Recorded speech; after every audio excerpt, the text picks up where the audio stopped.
সাকিবের অনেক আগে মিডিয়াতে আসছে। ডিপজল মানে বাংলাদেশের ফাটাকিস। সানডে মানডে তুই ক্লোজ করে দিবি। আমি সামনে একটু বড় মাপে ক্যারেক্টার নিয়ে আসতে যাচ্ছি। আমার স্পন্সর না থাকলে, আমার যোগ্যতা না থাকলে টিভি চ্যানেল কেন কিনবে? মৌসুমি, পপি, সিমলা, মুনমুন, আঁচল, তারপরে নায়িকে বাংলাদেশের সুপারস্টার অনেক নায়িকেরা আমার কাজ করেছে আমার কো আর্টিস্ট হিসাবে, আমি তাদের কো আর্টিস্ট হিসাবে। দুই যুগ পূর্তি আমাদের জন্য যে কি আনন্দের, কি উৎসবের, এটা আসলে যারা আমরা নির্মাতা আছি, বিশেষ করে গুণী নির্মাতারা, শত শত গুণী নির্মাতা আজকে এসছেন, আমার মনে হচ্ছে একটা ঈদের মতো লাগছে। এটা আমাদের প্রাপ্তি ছিল, পেয়েছি। এই যে এবার যে টিমটা আসলো, ওরা যেভাবে কাজ করছে, এইরকম অনেক আগেও উচিত ছিল। ফিল্মে কাজ করি, মিডিয়াতে কাজ করি, আর মাত্র অভিনয় শুরু করেছি।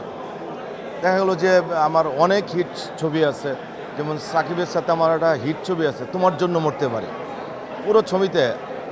তারপরে সাকিবের সাথে একটা আছে দুই নাগিন, তখন সাকিবের বোধ ফার্স্ট সিনেমা, কারণ আমি মিডিয়াতে আসছি এইটে। সাকিবের অনেক আগে মিডিয়াতে আসছি। সাকিব আসছে মেবি 2000 সালের পরে। তো এই যে এইটে আসা, আমি তো অ্যাসিস্ট্যান্টই করেছি, সিডাবের সদস্য ছিলাম, বাংলাদেশ টেলিভিশনে কাজ করেছি, দেশের বাইরে ডিরেকশন শিখেছি। তো তারপরে আস্তে আস্তে ডিরেকশনে আসা। তো তখন থেকে আমার মাঝে মাঝে অভিনয় করা হতো। সেই সূত্র ধরে আমার শিকারে একটা সিনেমা ছিল, ওখানে মেবি মান্নার ডিপজল ছিল আর কি। ডিপজল ভাইয়ের সাথে আমার অনেকগুলো দৃশ্য ছিল।